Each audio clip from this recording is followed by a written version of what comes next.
O texto que nós vamos trabalhar, a parte central nessa noite é o versículo 52, que diz: ao segundo chamou Efraim, pois Deus me fez próspero na terra da minha aflição. Quantos querem ser prósperos? Levante sua mão, amém, irmãos? Ser próspero é algo que todos querem. Prosperidade, irmãos, não é algo que tem a ver com riquezas apenas. Mas a Bíblia diz que José foi próspero no dia da sua aflição. Então, a prosperidade, ela não está ligada a um momento da nossa vida. Ela está ligada a um estado de alma. Ela está ligada a umas circunstâncias, a um momento em que, a despeito de tudo que está acontecendo, Deus está conosco. Você entende isso? Nós vamos ver isso na palavra. Eu queria que você abrisse lá no capítulo 39. O que é que faz uma pessoa ser próspera na terra de aflição, em tempos de aflição? O que nos torna pessoas abençoadas em tempos de crise, em tempos de fome, em tempos em que está faltando tudo, em tempos que a nossa vida parece que saiu do eixo? Como ser próspero? Apesar de. Como? Como alcançar prosperidade? E nós vamos ver aqui, no capítulo 39, a primeira condição para que um homem seja próspero em dias de adversidade. Está no versículo 2. O Senhor era com José. Diga, o Senhor era com José. Deus é com você? Amém, irmãos? Deus é com você? A Bíblia fala que Deus era com José. Há algumas traduções que dizem que a boa mão do Senhor estava sobre José. O texto da semana passada que eu preguei aqui, para quem estava aqui, sobre Esdras, capítulo 7, diz 3 vezes naquele capítulo que a mão do Senhor era sobre Esdras. A mão do Senhor era sobre ele, então tudo prosperava.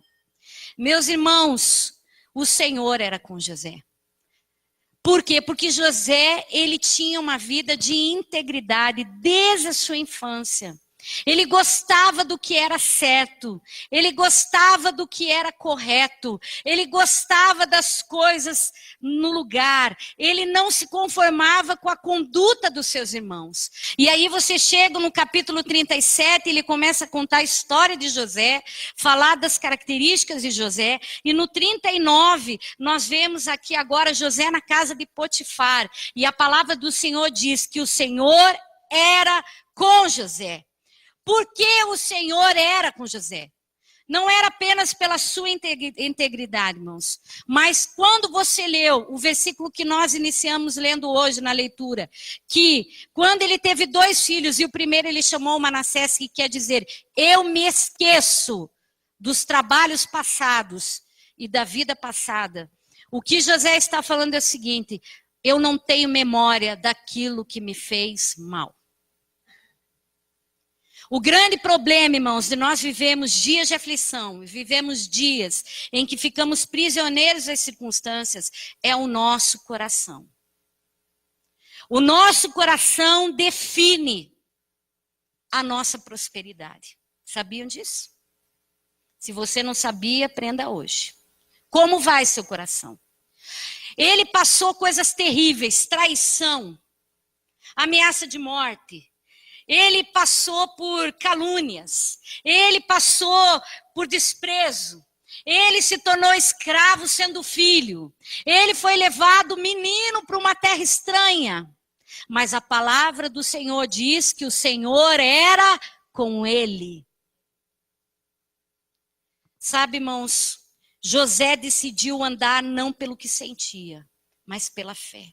Há muitas coisas na nossa vida que nos magoam. Há muitas situações, irmãos, que nos impedem de fluir, de prosperar. Porque prosperidade não é dinheiro, irmãos. Uma pessoa cheia de saúde é uma pessoa próspera, porque ela não gasta com médico, não gasta com remédio. Uma pessoa, irmãos, que tem uma casa, ela é feliz. Não importa se ela é pequena, se ela é grande, ela é feliz. Uma pessoa que tem dinheiro é próspera. Uma pessoa, irmãos, que serve o Senhor com alegria é próspera. Sabe, irmãos, como vai o nosso coração? Talvez você está aqui hoje, nesse tempo, não está vivendo talvez uma super aflição, mas você sente que a tua vida não desenrola, que a coisa não caminha, que a coisa parece que para em algum ponto.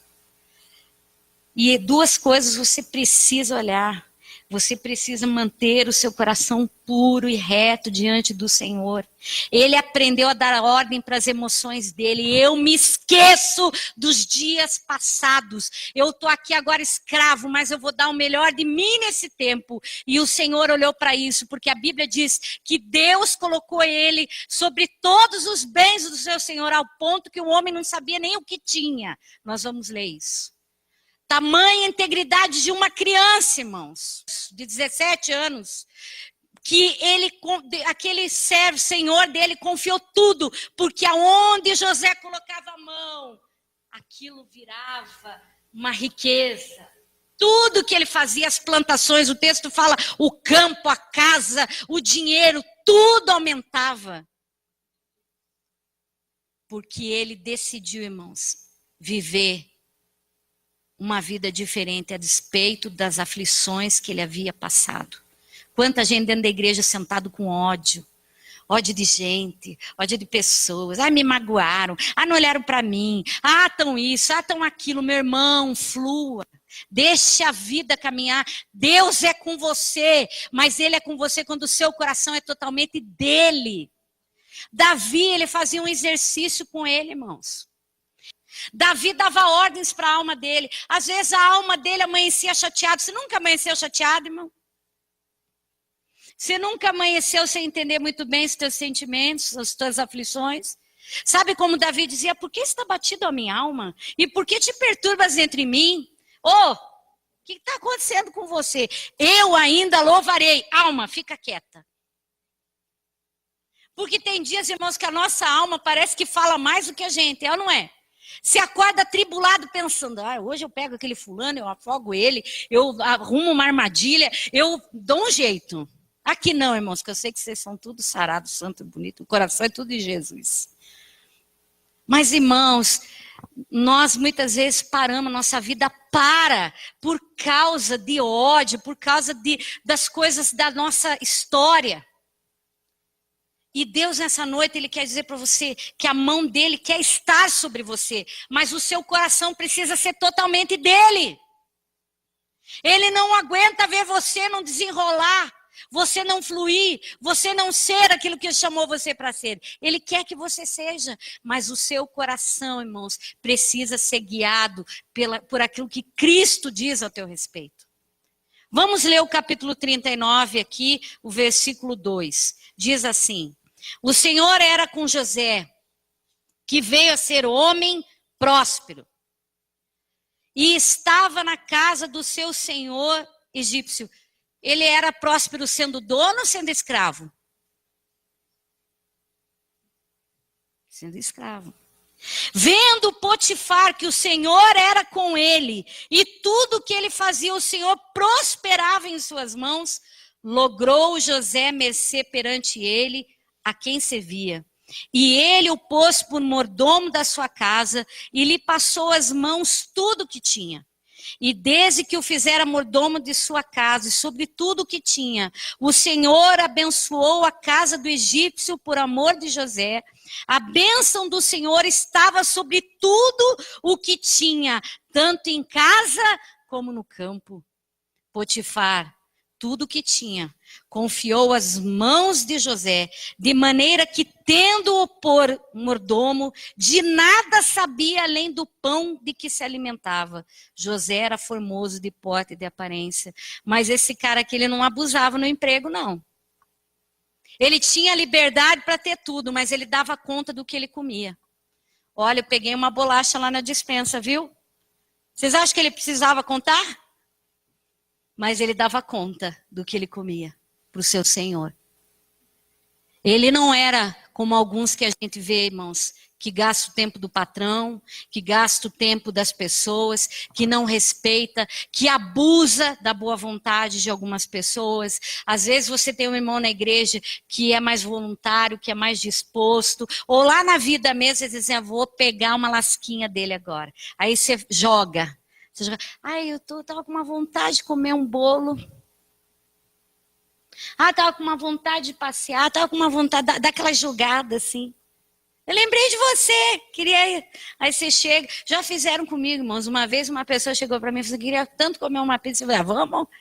Mas eu achei que a pessoa queria comer quem convida, paga, né? Ou então paga metade.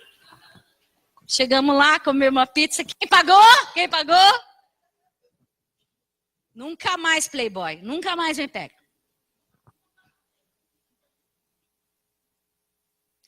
Sabe, irmãos? Nós vemos aqui um coração puro e reto em todos os sentidos. Nos sentimentos, na disposição. Um coração pronto, um coração disposto. E um coração que era grato, mesmo na adversidade.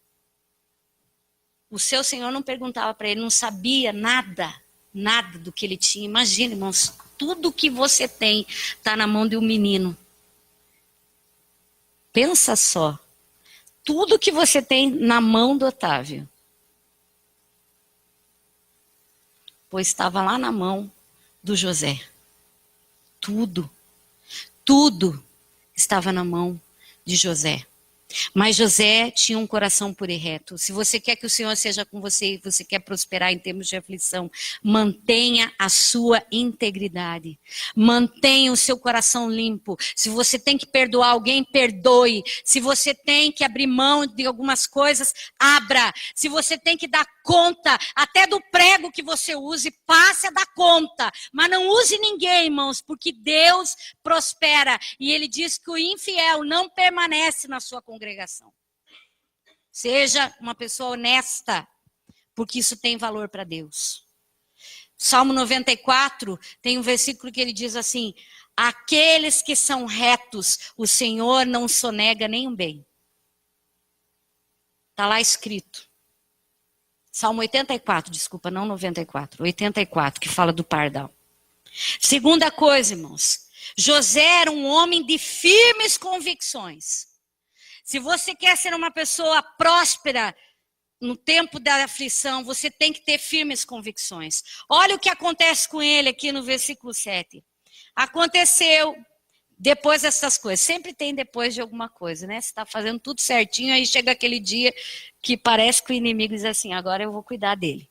Tá tudo bonitinho, tá prosperando, tá, agora eu vou mexer no caldo dele. Depois destas coisas, que a mulher do seu senhor pôs os olhos em José e lhe disse, deita-te comigo. Ele, porém, recusou e disse à mulher do seu senhor, tem-me por mordomo meu senhor, e não sabe do que há em casa, pois tudo que ele tem me passou ele a minhas mãos. Ele não é maior do que eu nesta casa, e nenhuma coisa me vedou senão a ti, porque é sua mulher. Como, pois, cometeria eu tamanha maldade e pecaria contra ele? É isso que está escrito aí? Contra Deus.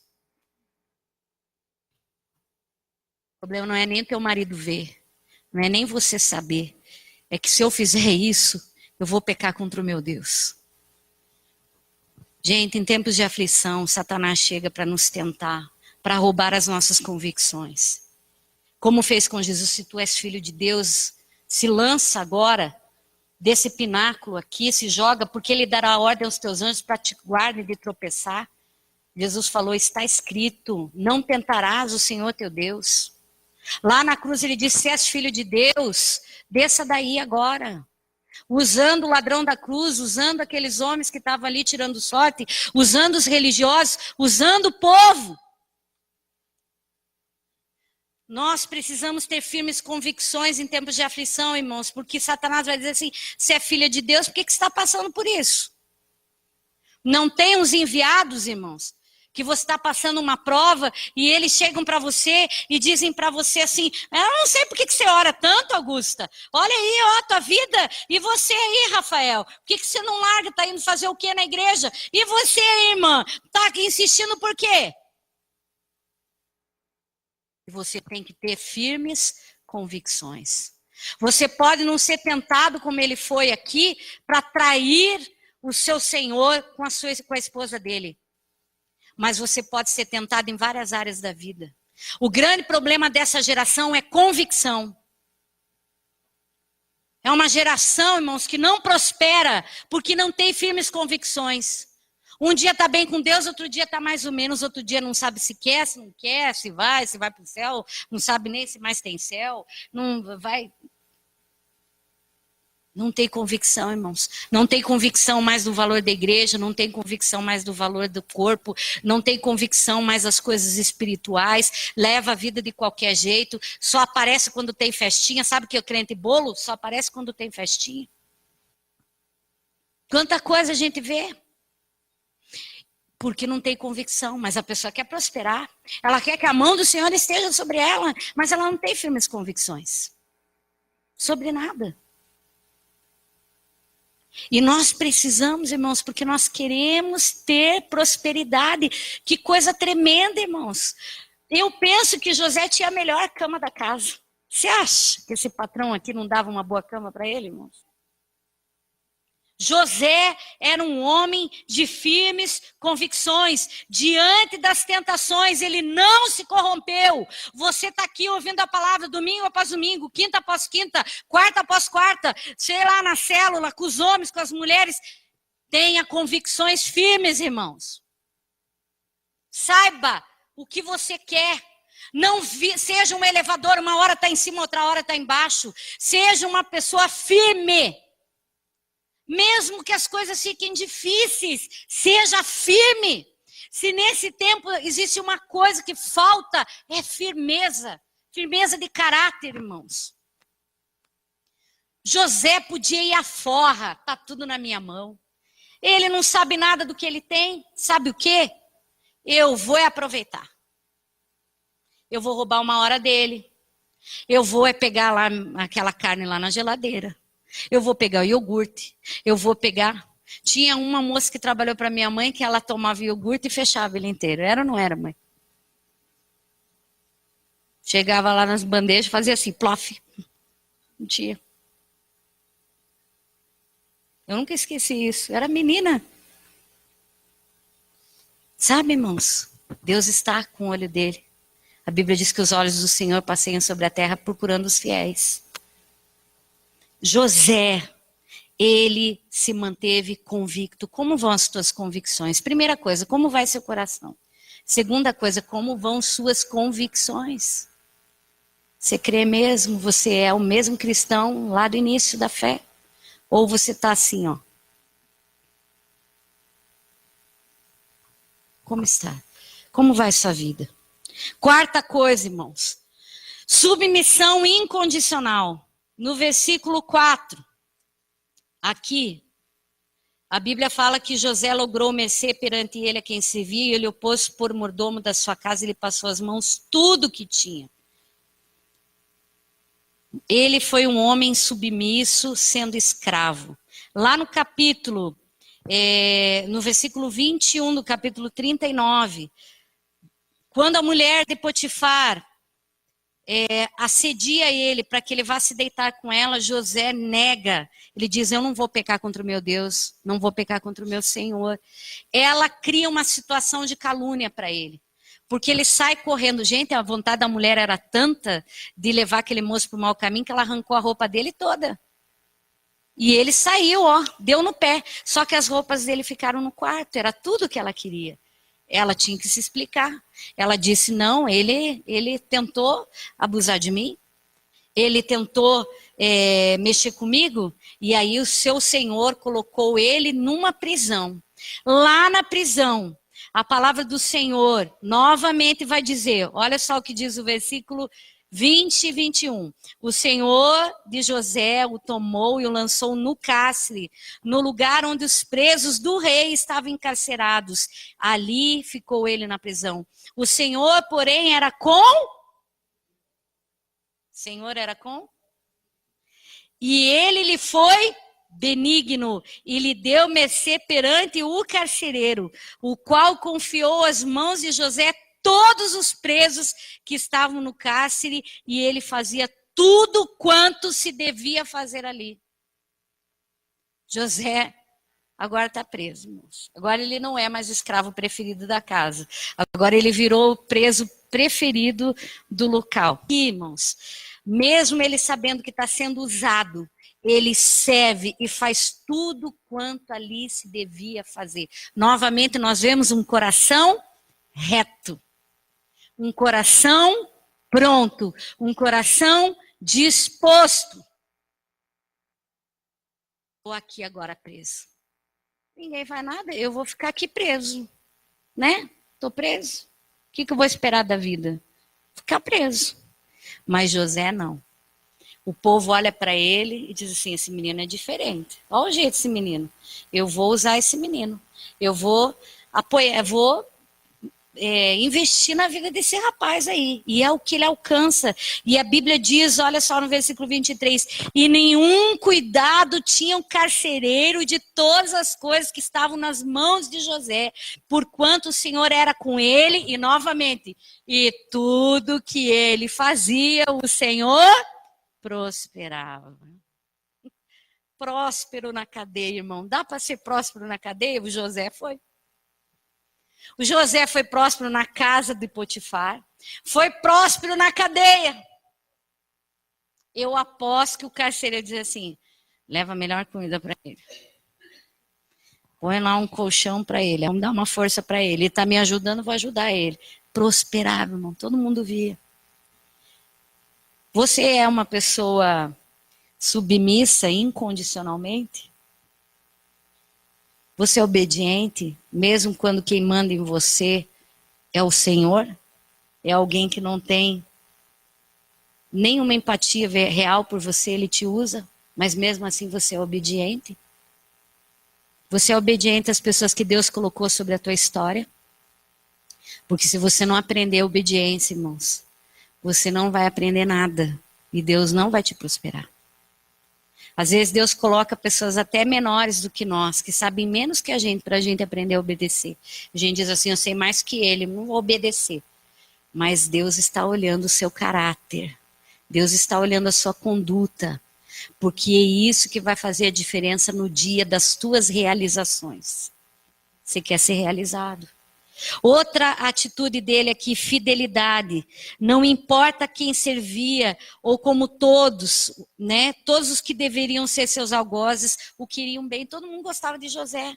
José é o fator gente boa. É aquela pessoa que você diz assim, cara, é gente boa, né? Você viu como fulano é gente boa? Porque tem uns que a gente viu que é uma encrenca. É complicada a pessoa, né? Mas não, ele era gente boa, irmãos. Ele era uma pessoa apreciada pelas pessoas, porque a conduta dele era uma conduta maravilhosa. E Deus tem procurado isso nesse tempo, irmãos. Como Deus tem procurado cristãos que façam a diferença, que sejam pessoas de uma conduta maravilhosa. Outra coisa maravilhosa dele, irmãos, por isso o Senhor fazia ele prosperar. Ele era atento às necessidades alheias. Lá no capítulo 40, no versículo 8, no versículo 7, versículo 6, desculpe, tá? Notei errado. Lá na prisão, ele ficou com 2 encarcerados da casa do rei. Um era um mordomo e o outro era o padeiro. Aí no versículo 6 a Bíblia diz assim, vindo José pela manhã, viu-os, e eis que estavam turbados, abatidos. Então perguntou aos oficiais de Faraó, que com ele estavam no cárcere da casa do seu senhor, por que tendes hoje triste o semblante? E eles responderam, tivemos um sonho, e não há quem o possa interpretar. Disse-lhe José, porventura não pertence a Deus as interpretações? Contai-me o sonho. Eu sou homem de Deus. Deus prospera a gente que se preocupa com a necessidade alheia, irmão. Deus prospera a gente que não se importa unicamente com a sua vida. Ele estava ali na prisão, trabalhando, só porque a Cláudia está com a cabeça baixa hoje. Pô, está preso, é lógico que ela não está feliz. Está num lugar errado, é lógico que ela não está bem. Está normal, mas ele percebe, porque o que eu falei, ele tinha empatia pelas pessoas. José olha para aqueles dois homens e vai perguntar para o seu senhor, o que eles têm? Tiveram um sonho. Pergunta para os meninos, o que é que vocês têm? Nós tivemos um sonho que nos deixou perturbado, um sonho estranho. Então, eu sirvo a Deus, estou aqui, posso te ajudar. Qual foi a última vez, meu irmão, que você ajudou alguém em necessidade? Eu não estou falando de dar coisas, é de se preocupar.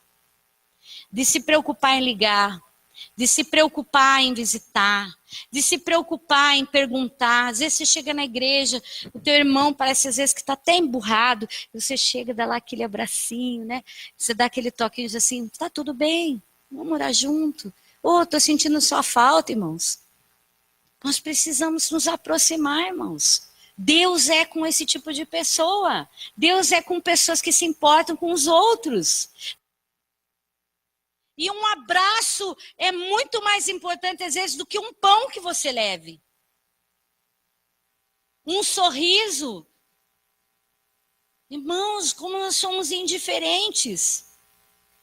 Nós somos corpo de Cristo, igreja do Senhor, e nós precisamos nos importar. E todos nós somos responsáveis uns pelos outros. E quem se importa com os outros é próspero. Outra característica que nós estamos quase acabando. Confiança irrestrita. Ele diz assim, porventura não pertence a Deus as interpretações? Contai-me o sonho. Até aqui ninguém sabia que o José também era profeta. Ninguém sabia que o José era vidente, mas ele diz assim, eu confio num Deus que pode me usar aqui e você vai saber sim o que é o significado do teu sonho. Deus vai me usar para dar resposta para você. Deus vai usar a minha vida para você saber o que é que tanto te perturba, porque eu creio que Deus é comigo. Jeremias 17, se o Marco puder achar para a gente ali, senão eu leio aqui, ele diz assim, bendito o homem que confia no Senhor, e será como árvore plantada junto às águas, e mesmo no tempo da sequidão, ele prosperará. Porque o homem que confia no Senhor é árvore, irmãos. No dia da sua angústia, ele é sustento para muitas vidas. Porque ele confia em Deus.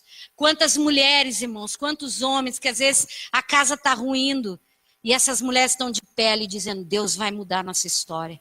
O marido está passando uma dificuldade e a mulher está dizendo, vamos em frente.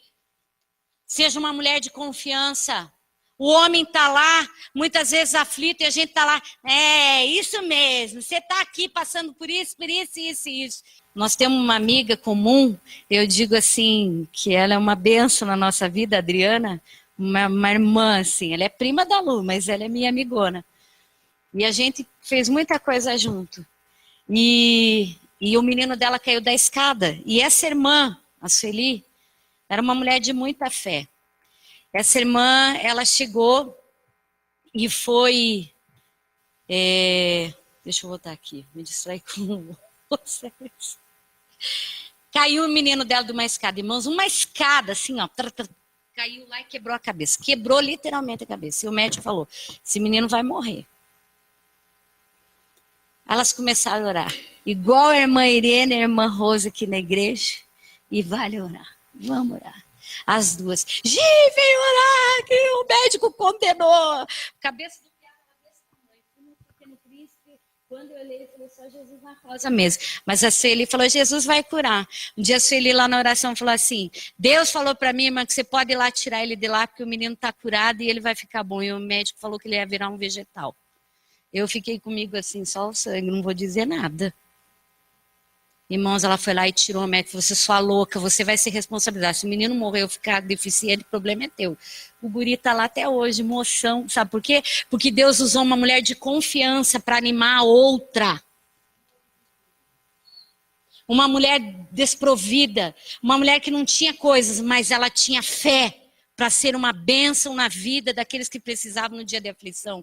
Você precisa ser uma bênção para abençoar pessoas, dizer assim, o meu Deus pode, porque eu confio nele. E a Bíblia diz, ainda que ele esteja no ano da sequidão, ele vai dar muitos frutos.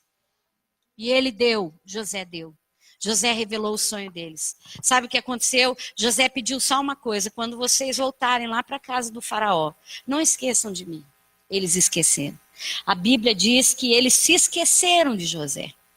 Levou 2 anos e o José continuou lá fazendo as mesmas coisas, trabalhando do mesmo jeito, incansavelmente. Olha o que diz o versículo 23 e 40. O copeiro-chefe, todavia, não se lembrou de José, porém dele se esqueceu.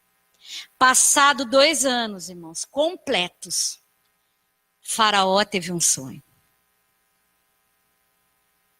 Faraó teve um sonho. Ninguém conseguia interpretar. Mas o copeiro conhecia o José. Ele falou, eu lembro do moço, que eu esqueci. Ele deve ter pensado, ixi, esqueci, prometi. Mas às vezes é Deus quem faz isso, irmãos, porque Deus faz belo tudo a seu tempo, diz Provérbio, diz Eclesiastes. No tempo certo, Deus nos usa. No tempo certo, Deus lembra de nós. Você está aí estragando o teu coração. Você está aí, muitas vezes, parou de servir ao Senhor com aquela paixão. Você está aí, meu irmão, achando que não tem um dia em que Deus se lembra. Mas Deus está nessa noite dizendo, olha, a minha mão sempre esteve contigo. E eu tenho poder de me levantar e trazer você para um novo tempo. O faraó tem um sonho. E quando ele tem um sonho, o copeiro lembra dele. Ele diz, olha, eu conheci um rapaz na prisão. E ele interpretou o meu sonho. Está lá no versículo 12. Achava-se conosco um jovem hebreu, servo, versículo capítulo 41. Servo do comandante da guarda. Contamos-lhe os nossos sonhos e ele nos interpretou. A cada um segundo o seu sonho. E como nos interpretou, assim mesmo se deu. Eu fui restituído a meu cargo e o outro foi enforcado. Então Faraó mandou chamar José. Meu irmão, você tem alguma dúvida que no tempo da tua aflição Deus pode lembrar de você? Que no tempo da tua maior dor Deus pode dizer assim, chegou o teu tempo, Felipe. O rei manda te chamar. E o rei quer colocar coisas novas na tua história. Mas como a Bíblia fala lá em Efésios, sede sempre, aliás, 1 Coríntios 15, sede sempre abundantes e nunca desistam, porque o Senhor não é um Deus que esquece de nós. Chega o dia dele recompensar. Mas ele vai olhar todas essas coisas que nós falamos aqui. Obediência, coração reto. Porque sabe, quando José teve Efraim, ele disse assim, o primeiro filho vai se chamar Manassés, porque eu decidi esquecer do passado. E o segundo, ele vai se chamar dupla honra, que é o nome de Efraim, significa porção dobrada de bênção. Porque Deus me fez prosperar e me honrou no dia da minha aflição. Um dia, José, ele é lembrado, irmãos, e ele aproveitou a oportunidade. A Bíblia diz que então Faraó mandou chamar a José e o fizeram sair à pressa da masmorra. Ele se barbeou, ele mudou de roupa e ele foi se apresentar a Faraó. Ele não foi de qualquer jeito. Tem gente, irmãos, que o dia chega e ele diz assim, vamos lá ver o que é. Vamos ver o que é esse emprego, vamos ver o que é essa porta, vamos ver o que a pastora quer falar, vamos ver o que esse homem quer dizer, vamos lá. Não, ele se preparou para o grande dia. Você está preparado para o grande dia, irmãos? Que Jesus vai exaltar você? Você está preparando-se para o grande dia em que o Senhor, você está observando seu coração, a sua história? Você está observando suas atitudes? Será que isso não é uma história para mim e para você hoje? Será que Deus não está dizendo, olha, eu quero muito fazer você prosperar, mas você... É isso que o Espírito Santo está falando. Ele fala, muda de vida, muda de atitude, porque o teu dia está quase chegando. E quando ele chegar, irmão, se prepare. Faça como aquele cego que estava à beira do caminho quando Jesus passou e o chamou. A Bíblia diz que ele largou a capa. Larga tudo, irmãos. Para de perder tempo com as coisinhas, sabe as coisinhas? Me falaram, me olharam, não me dão valor, ninguém me visita. Irmão, olha para frente. Deus é com você. O dia que ele chega, ele te pega e diz assim, manda chamar a Cláudia, chegou teu dia. Está chegando teu dia, Marcos. Teu dia está chegando, Marcos.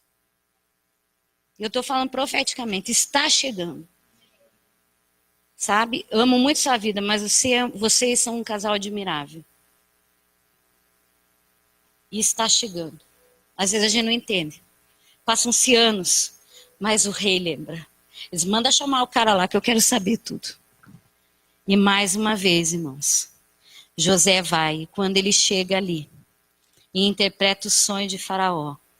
O versículo 37 do capítulo 41 diz assim, o conselho foi agradável a Faraó e a todos os seus oficiais. Lembram quem era o oficial do rei? Lembram quem foi injusto com o José? O Potifar. Ele estava lá vendo a vitória. Ele estava lá vendo a vitória do Filho de Deus. O teu inimigo, aquele que te caluniou, aquele que está te traindo, ele vai ver a tua vitória, irmãos. Ele vai ver Deus na tua vida, purinho, igual você está aqui hoje. Mas seja íntegro. Dê o seu coração para Jesus. Pare de perder tempo na vida, irmãos. Pare de perder tempo com bobagem. Porque a hora que você estiver lá, todo mundo vai saber. Então disse o Faraó, acharíamos porventura homem como esse, em que há o Espírito de Deus, disse Faraó a José, visto que Deus te fez saber tudo isto, e ninguém há tão ajuizado e sábio como tu. Ah, gente, nós estamos precisando de gente ajuizada, de mente sarada, de coração reto, nós estamos precisando. De gente saudável. Disse mais a José, vês que te faço autoridade sobre toda a terra. Versículo 40 diz, administrarás a minha casa e a tua palavra obedecerá a todo o meu povo. Somente no trono eu serei maior do que tu. José vira o vice-rei. Imagina, irmãos. Vir alguém aqui e dizer assim, você agora vai ser o vice-presidente. Qual é a maior potência mundial hoje do mundo? E ele diz assim, vou te usar. Vem que você vai ser vice-presidente agora. Quem vai tomar a decisão agora é você. Você vai ser o primeiro-ministro dessa nação. É você que eu vou exaltar. E aí, olha o que diz o versículo 42, nós estamos acabando. Então tirou o faraó o seu anel de sinete da mão, que significa autoridade, pôs na mão de José, mudou as roupas de José e lhe pôs um colar de ouro, irmãos. Capacitou aquele homem. Ele preparou-se para a oportunidade do novo tempo. Sabe como, irmãos? Mudando a aparência, mudando a roupa e dando passos. Ele encontrou o faraó. Ele se agradou do José e ele promoveu José. Pode ficar de pé.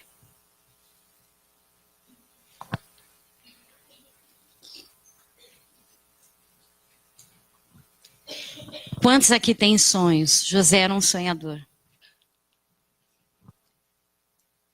13 anos. Mas é muita coisa, gente. 3 meses já é muita coisa pra gente. 3 anos, às vezes, é muita coisa pra gente. 2 anos, 1 ano, irmãos, de estiagem é muita coisa pra gente. Meses é muito ruim pra gente.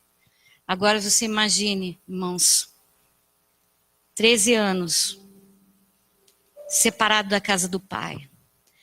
13 anos, abandonado pelos irmãos, 13 anos, sendo um nada na vida, para muitos. Mas porque ele manteve o coração dele puro diante do Senhor. Porque ele foi fiel aos infiéis. Porque ele prestou atenção em quem estava do lado dele antes de pensar nele, a despeito das adversidades. Porque ele foi um homem íntegro em todo o tempo da história dele. Um dia o Senhor se lembrou dele. Deus quer se lembrar de você. O que te falta para ser parecido com José? O que nos falta, irmãos, nesse tempo, para nós alcançarmos esse favor? Porque eu quero que a mão do Senhor seja comigo. Eu falo de mim, irmãos, antes de falar de você. Quando eu estava lendo esse texto, eu falei, o que falta, Senhor, para tudo que eu precisar, o Senhor me corresponder? O que o Senhor quer da minha vida? Porque os sonhos de Deus, irmãos, jamais vão morrer. Os sonhos de Deus jamais serão frustrados. E no tempo da aflição, você vai prosperar. Você quer isso? Você acredita nisso? Você acredita nessa palavra? Você acredita que nessa noite talvez o Senhor esteja dizendo assim, chegou o teu tempo, filho. Chegou o teu tempo, filha. Toma o despojo. Vem para aquilo que eu preparei a vida inteira para a tua história. Queria que você fechasse os teus olhos e pedisse ao Espírito Santo que, se Deus falou com você em alguma área dessa, se você precisa muito, talvez, perdoar pessoas nessa noite. Talvez você precise gerar um Manassés na tua história. Vou me esquecer da casa de meu pai. Vou me esquecer das ofensas familiares. Vou me esquecer. Isso está parando tua vida, meu irmão. Essas ofensas estão destruindo você. Vem aqui na frente e peça para Deus, Senhor, limpa o meu coração. Se você é uma pessoa que não é tão íntegra, irmãos, ninguém vai saber se você é ou não é. Se esse altar é para você, peça ao Senhor, Deus, Senhor, me torna uma pessoa íntegra. Se você é uma pessoa que está tão preocupada ultimamente com a sua vida, que a única coisa que importa é você, seus filhos, a sua casa e o que você tem, talvez seja tempo de você restaurar isso, irmãos. Talvez o melhor de Deus você pense que já viveu, mas Deus nessa noite está dizendo, não, filho, você não viveu, você nem sabe o que eu tenho preparado. Aqui na frente hoje você pode fazer um concerto com o Pai. E você pode chegar. Porque o Senhor quer te fazer prosperar.